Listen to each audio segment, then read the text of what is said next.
고린도전서 10장 1절에서 14절 말씀 제가 봉독하겠습니다.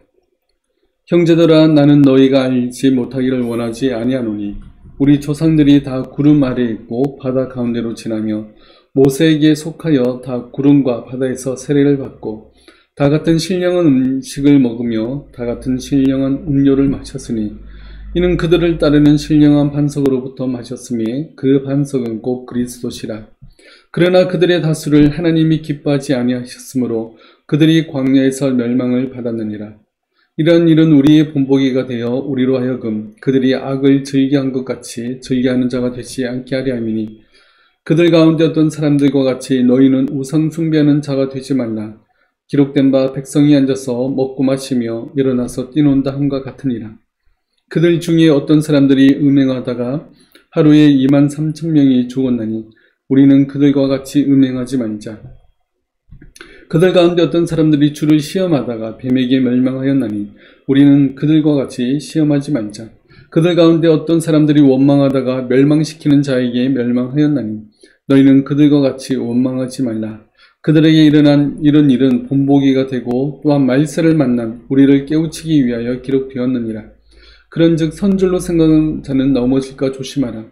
사람이 감당할 시험 받기는 너희가 당한 것이 없나니 오직 하나님은 미쁘사 너희가 감당하지 못할 시험 당함을 허락하지 아니하시고 시험 당할 즈음에 또한 피할 길을 내사 너희로 능히 감당하게 하시느니라.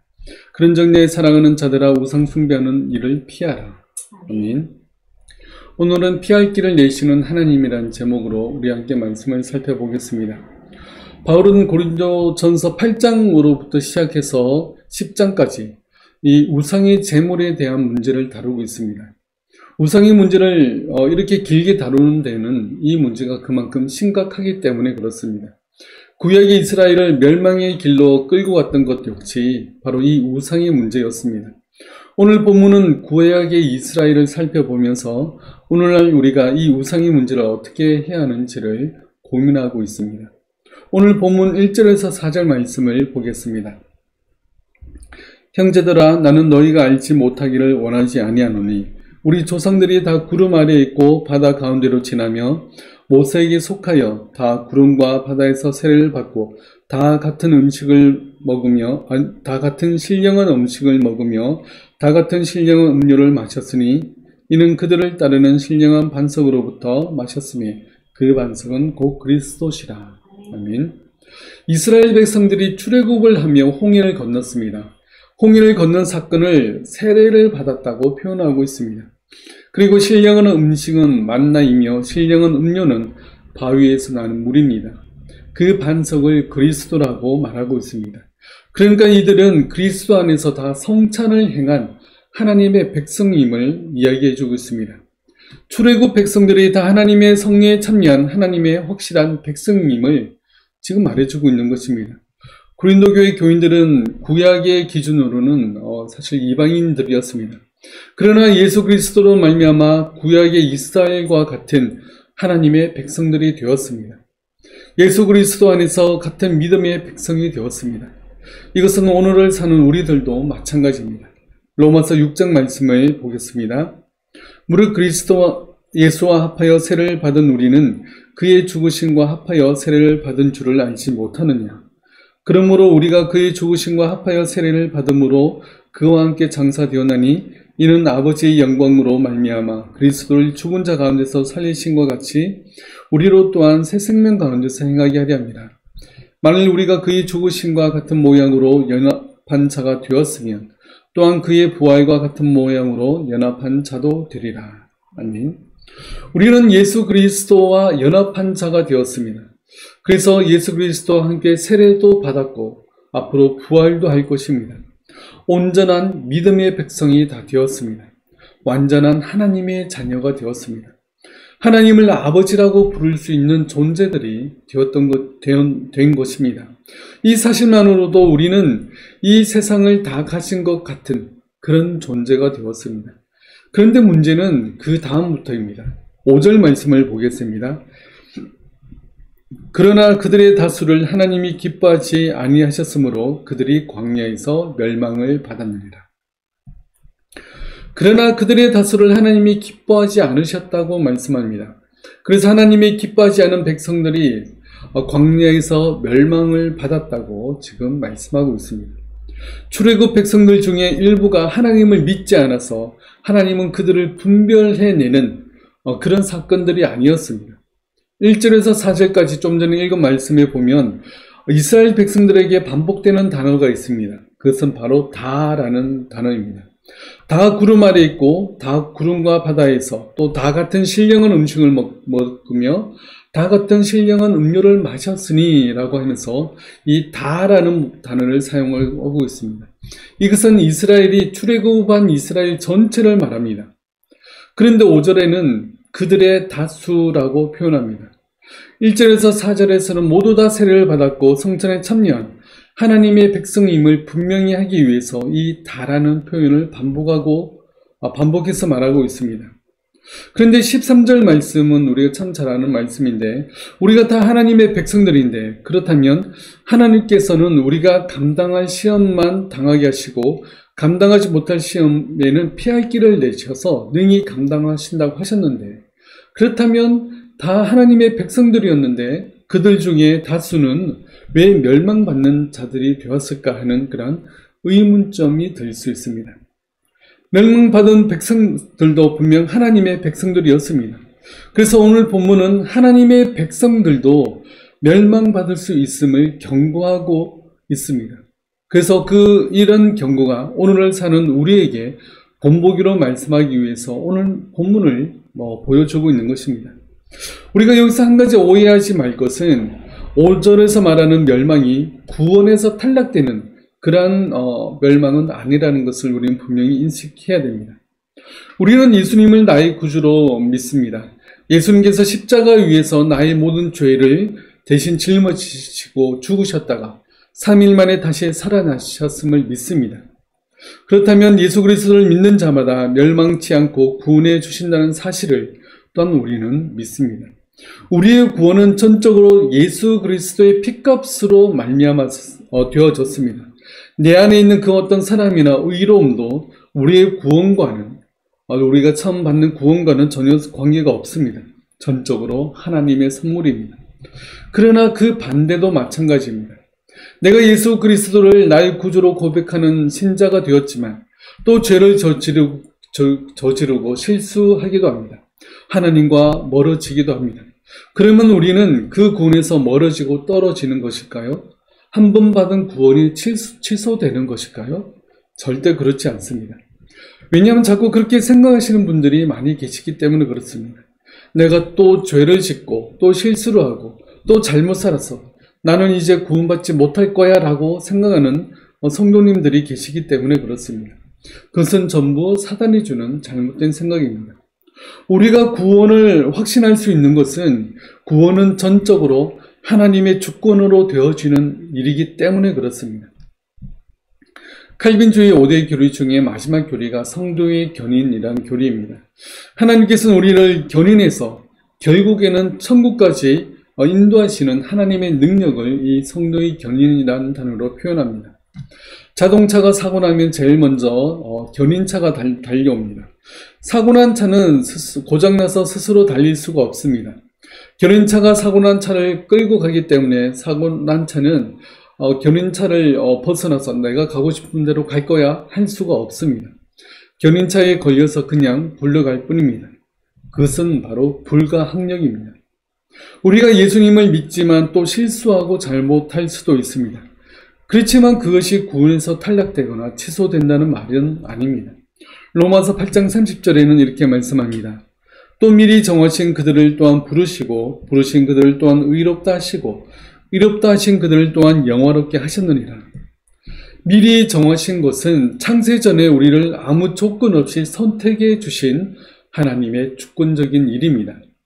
우리를 부르신 것은 우리 마음 가운데 위로부터 주어지는 성령님의 은혜로 말미암아 예수 그리스도를 믿게 해주시는 것이 바로 우리를 부르신 사건입니다. 또 의롭다 하시는 것은 예수 그리스도의 속죄로 말미암아 우리가 죄가 없는 의인으로 여겨주시는 하나님의 그런 인치심입니다. 현재 우리가 이 땅에서 믿음 가운데 사는 단계가 바로 이렇게 의롭게 되는 단계입니다. 그리고 마지막 영화롭게 하셨다는 것은 우리가 죽어서 천국에 이르는 그러한 삶을 이야기합니다. 그러나 여기에 나오는 단어들은 전부 다 과거형으로 쓰여졌습니다.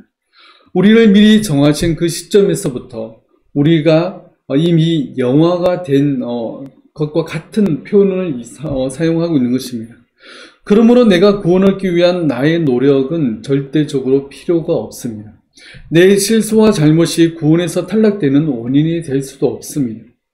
구원은 전적으로 하나님의 주권으로 되어지는 일이기 때문에 우리는 구원을 확신할 수가 있는 것입니다. 자꾸 나의 불의나 죄악으로 인해서 구원받지 못할 거라는 그러한 마음은 겸손이 아니라 불신앙입니다. 하나님의 말씀을 믿지 못하는 불신앙인 것입니다. 구원에 있어서만큼은 내 선이나 의로움이 작용할 수 없고 내 잘못과 실수도 구원에 작용할 수 없습니다. 구원은 전적으로 하나님의 주권적으로 되어지는 일이기 때문에 우리가 구원을 확신할 수가 있는 것입니다. 그러므로 오늘 본문에서 멸망받았다는 것은 구원에서 탈락되었다는 뜻이 아닙니다. 오늘 본문이 우리에게 알리고자 하는 것은 악을 즐겨하는 자가 되지 않도록 하기 위함이다 라고 말씀합니다. 6절 말씀에 그 내용이 나오는데 6절 말씀을 보겠습니다.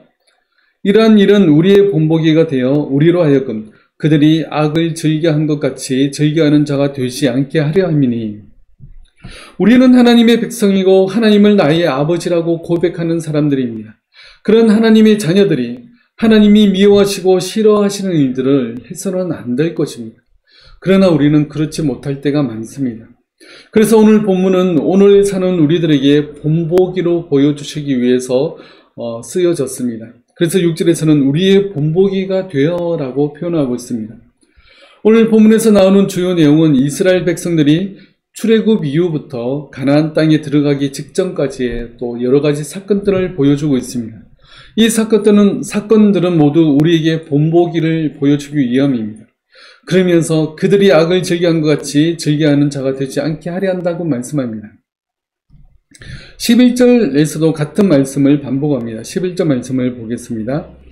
그들에게 일어난 이런 일은 본보기가 되고 또한 말세를 만난 우리를 깨우치기 위하여 기록되었느니라. 아멘. 여기서도 마찬가지로 본보기로 보여준다 말씀합니다. 그러면서 말세를 만난 우리를 깨우치기 위해서 이것들을 기록했다라고 말씀하고 있습니다. 그래서 오늘 말씀은 오늘 사는 우리들에게 주시는 하나님의 말씀인 것입니다. 오늘 본문을 통해서 우리에게 주시는 본보기가 어떤 삶인지 잠깐 살펴보도록 하겠습니다. 먼저 7절 말씀을 보겠습니다. 그들 가운데 어떤 사람들과 같이 너희는 우상 숭배하는 자가 되지 말라. 기록된 바 백성이 앉아서 먹고 마시며 일어나서 뛰논다 함과 같으니라. 아멘. 7절의 배경이 되는 내용은 출애굽기 32장의 금송아지 사건입니다. 모세가 십계명을 받기 위해서 시내 산에 올라간 사이에 산 밑에 있던 백성들은 이 금부치들을 귀걸이 또 이렇게 반지 이런 금들을 모아서 녹여서 금송아지를 만들고 그 송아지가 우리를 애굽에서 구원해낸 하나님이다 라고 부르면서 그 앞에서 뛰어놀며 춤추며 예배합니다. 하나님 보시기에 얼마나 어이가 없었을까요? 이들을 놀라운 기적으로 구원해낸 지 며칠 되지도 않았습니다. 그런데도 그들은 곧바로 우상 숭배에 빠지게 됩니다. 그러자 하나님은 모세에게 말씀하십니다. 출애굽기 32장 10절 말씀에 이렇게 말씀합니다. 그런즉 내가 하는 대로 두라. 내가 그들에게 진노하여 그들을 진멸하고 너를 큰 나라가 되게 하리라. 모세가 간절히 기도합니다.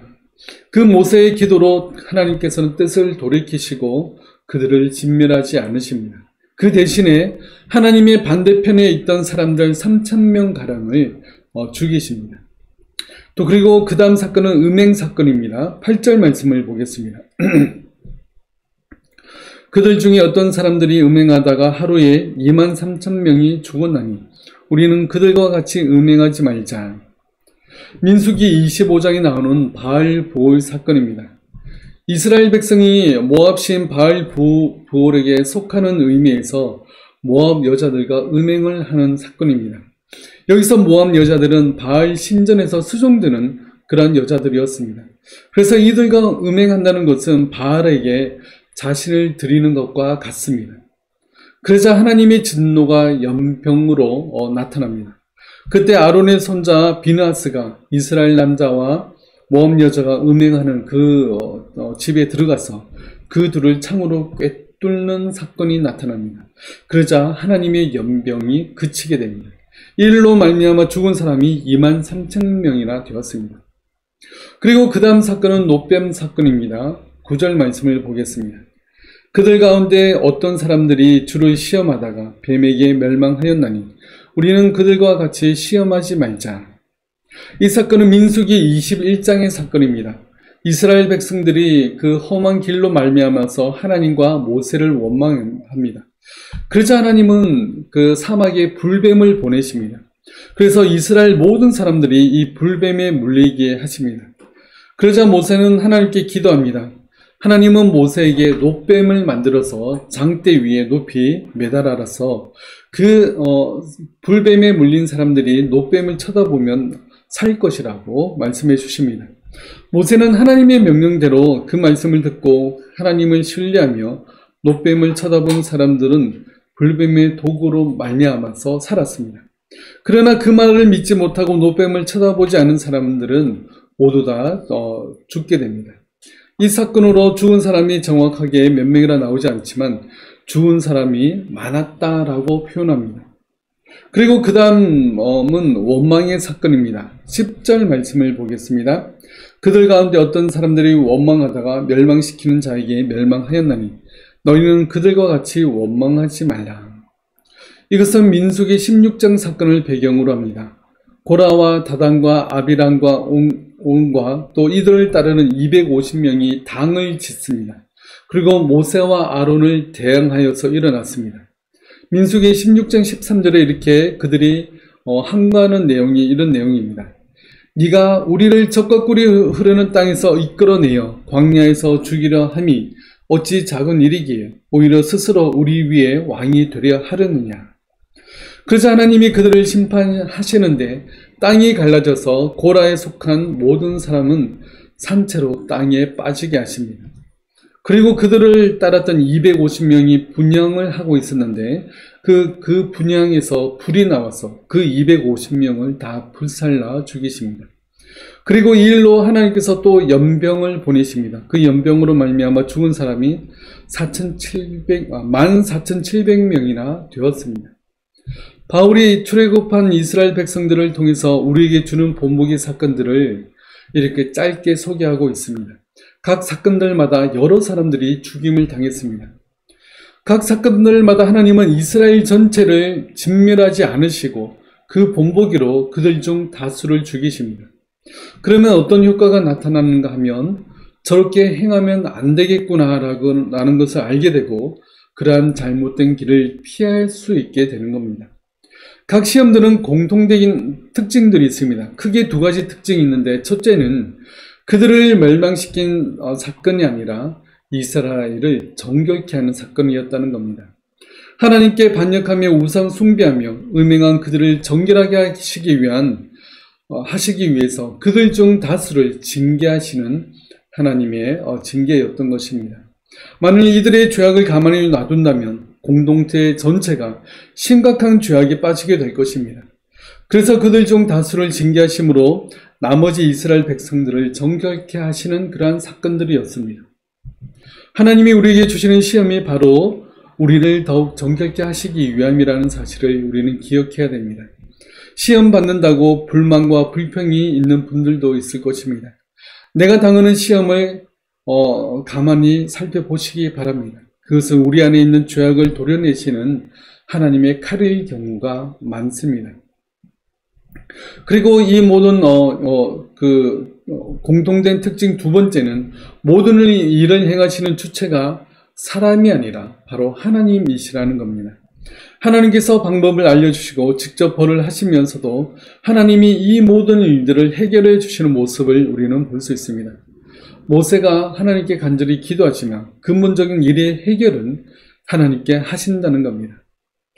오늘날 우리가 어떤 어려움들과 시험들을 당할 때가 있습니다. 그럴 때 내 힘으로 해결하려고 하는데 우리는 모든 일에 하나님을 의지해야 됩니다. 우리가 믿음이 연약하면 하나님 앞에 우리가 불평과 원망을 하는데, 불평을 하더라도 우리는 하나님께 해야 되며 원망을 하더라도 하나님 앞에 해야 됩니다. 우리가 하나님과 씨름을 해야 된다는 사실입니다. 그럴 때 하나님은 우리에게 피할 길을 주시면서 그 모든 시험을 능히 감당하게 할 수 있는 능력도 주십니다. 우리는 무슨 일이 있어도 우리는 하나님을 의지해야 되고 하나님께 나아가야 되고 하나님께 간구해야 됩니다. 그게 유일한 피할 길입니다. 민수기 사건에서 이스라엘 백성들이 하나님께 원망하고 불평하는 사건들 중에서 하나님이 그들의 요구를 다 들어주시는 사건들이 여러 있었습니다. 그들이 목이 마르다고 하나님 앞에 원망했을 때 바위에서 물을 주셨습니다. 배가 고프다고 하나님 앞에 또한 원망했을 때 하늘에서 만나를 내려주셨습니다. 고기가 먹고 싶다고 울며 떼었을 때 하나님께서는 메추라기를 한 달 동안 그들에게 먹게 해주셨습니다. 그들이 하나님께 불평하고 원망했을 때 하나님은 그들의 불평까지도 들으시고 하나님께서 그들의 필요를 채워주셨지만, 하나님을 배반하고 우상 숭배하고 하나님을 믿지 못했을 때는 하나님께서 반드시 그들을 진노하시며 그들에게 징계를 내리셨던 것입니다. 그러므로 원망을 하더라도 또한 불평을 하더라도 우리는 하나님 앞에 해야 됩니다. 하나님은 신실하십니다. 하나님은 약속하신 것을 반드시 이루시는 분이십니다. 또한 하나님은 우리의 아버지십니다. 그러므로 어떤 상황에서든지 하나님께 구하시기 바랍니다. 하나님만을 의지하시기 바랍니다. 무슨 일이 있어도 하나님 앞에 간구하며 나아가는 우리 모두가 되시길 바라겠습니다. 오늘 본문 13절 말씀을 보겠습니다. 사람이 감당할 시험 밖에는 너희가 당한 것이 없나니 오직 하나님은 미쁘사 너희가 감당하지 못할 시험 당함을 허락하지 아니하시고 시험 당할 즈음에 또한 피할 길을 내사 너희로 능히 감당하게 하시느니라. 아멘. 하나님은 우리가 감당할 수 없는 시험을 주시지 않습니다. 만약 그런 감당할 수 없는 시험이 우리 앞에 나타난다면 하나님께서는 반드시 피할 길을 주셔서 그 시험을 피하게 하십니다. 그러므로 우리는 더욱 하나님을 의지해야 됩니다.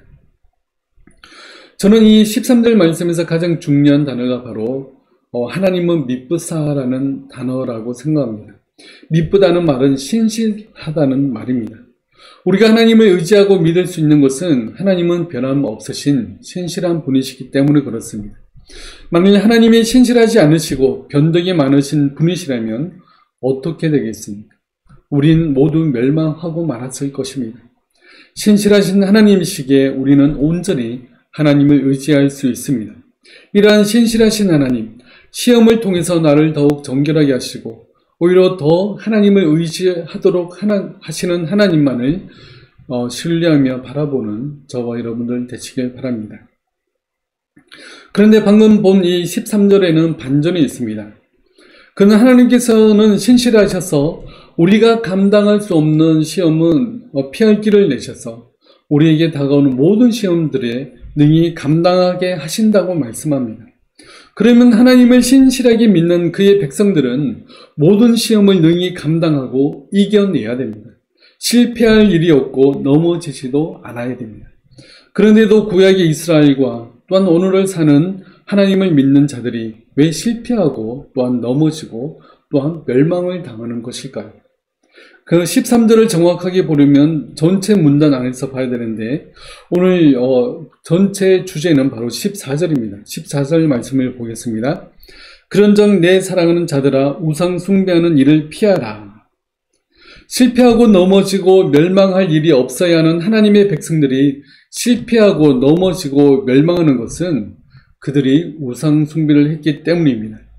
신실하신 하나님을 믿지 못하고 하나님을 의심하고 하나님을 배반한 그들의 결과는 바로 멸망이었습니다. 하나님을 믿는 것의 반대는 바로 우상 숭배입니다. 물론 우상 숭배가 조각한 우상에 절하는 것만을 말하지는 않습니다. 하나님을 믿지 못하고 의심하고 하나님이 세운 사람들을 시기하는 그 모든 것들이 바로 이 우상 숭배에 들어갑니다.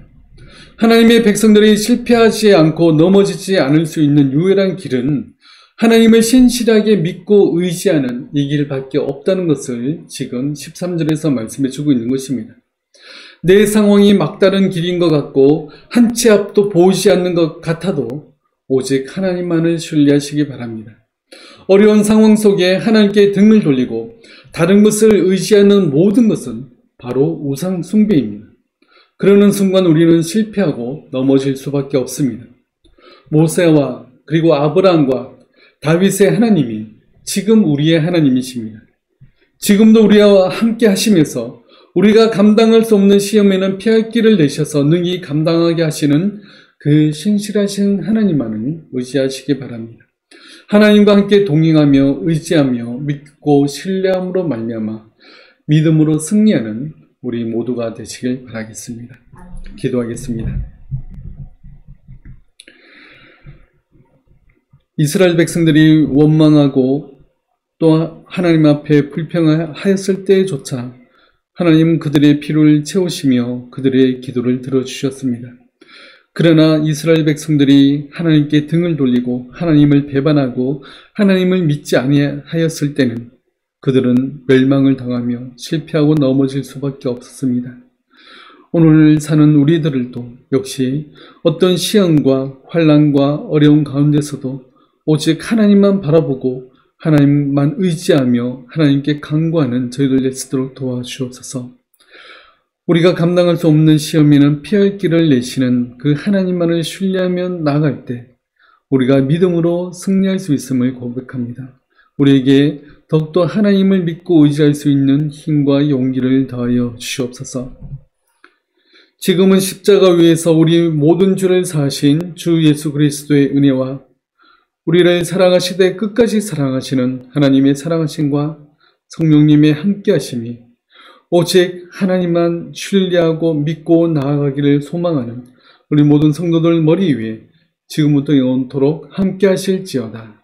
아멘.